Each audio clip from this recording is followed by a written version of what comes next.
ó. Mostra aí como é que arranca toco, toma cachaça. Arranca toco, ó.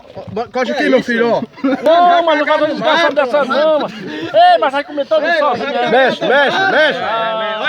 Isso, bota 12 aí. Mas outro pedaço.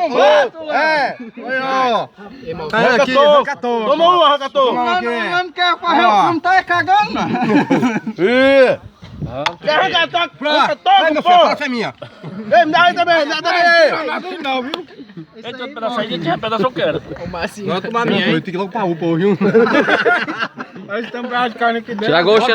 Bora, rodada. No amarelo, amarelo aqui é time. Amarelo não, aqui arranca todo amarelo não. Apoia pra cá. Arranca toco, tira gosto é assim, mano. É. Não estaria não. Olha, mas tem um pedaço ali dentro, mano. Bora lá. Arranca todo é tu, logo, Nunca mano. foi lavado, nunca Ainda tem, ó. Dá uma ainda. Bastante tira gosto, né, Negrada? Bastante tira gosto. Vai, Tassiano. Tá sendo cima dele. Já comeu a carne, mano. Dá uma carne aí. Não tem nem cair no chão, mano. Filma ali, que às vezes Não, bota dentro aí. Os dois pedaços, que o meu pedaço tava no chão e tirou. Vai. É, arranca toco.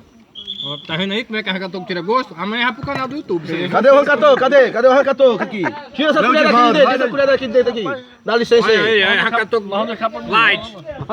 Toma. Quer arrancar toco, caralho? Aqui, ó. Não quer bonito não, cachorro. O louro, falta o louro. É, se eu não deixar pra mim. Cola aqui, não tá participando aqui da rodada, É. falta o louro. Bota aí a do louro. Bota do louro. Louro, bota um pedacinho mais ruim que tem pra Ave ele. Maria.